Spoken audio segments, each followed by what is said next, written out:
এই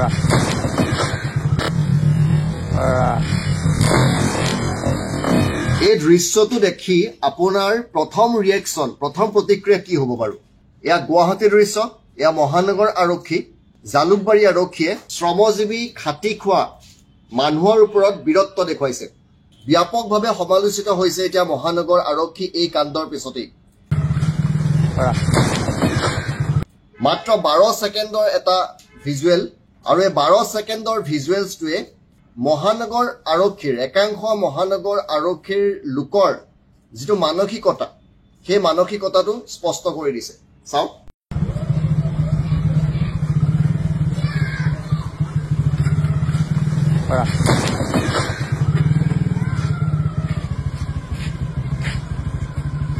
এয়া মছজিদ গলি দৃশ্য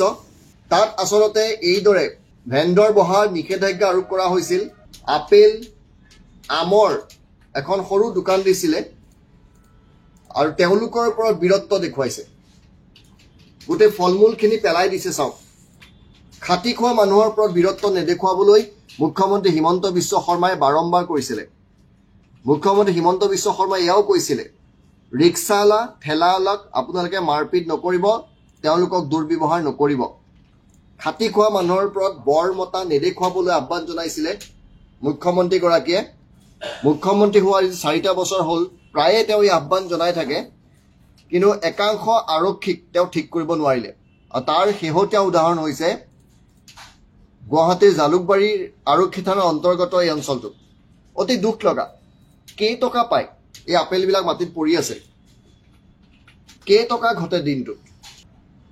তেওঁক লৈ যাওক তেওঁৰ বিৰুদ্ধে আইনগত ব্যৱস্থা গ্ৰহণ কৰক যদি তেওঁ বেআইনী জেগাত বহিছে কিন্তু সমস্ত ফলমূলখিনি এইদৰে বগৰাই দি এই বীৰত্ব কাৰ ওপৰত দেখুৱাইছে মহানগৰ আৰক্ষীয়ে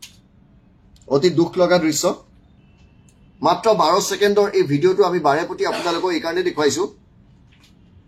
এই তেওঁৰ দাদাগিৰি এই দাদাগিৰি তেওঁলোকে কোনোবা BMW কোনোবা মাৰ্চিডিজ চলাই ফুৰা মানুহৰ আগত কৰিব পাৰিবনে কোনোবা যদি ধনী মানুহে তেওঁলোকৰ মাৰ্চিডিজ বা BMW খন নো পাৰ্কিঙত পাৰ্ক কৰি ৰাখে তেতিয়া সেইখন এনেদৰে বগৰাই দিব পাৰিবনে মহানগৰ আৰক্ষীয়ে শক্তিশালী আৰু ধনী মানুহে আইন ভংগ কৰিলেও ব্যৱস্থা গ্ৰহণ কৰা নহয় বুলি অভিযোগ উঠে আৰু সেই সময়ত যদি দুৰ্বল মানুহ পাই যায় তেনে মহানগৰ আৰক্ষীয়ে কিমান বীৰত্ব দেখুৱাই চাওক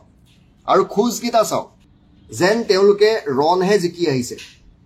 এইকেইজন আৰক্ষীৰ খোজকেইটা চাওক দুখীয়া হ'ল বুলি দুৰ্বল হ'ল বুলি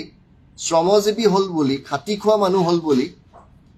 এনেদৰে বল প্ৰয়োগ কৰাটো কিমান দূৰ সমীচীন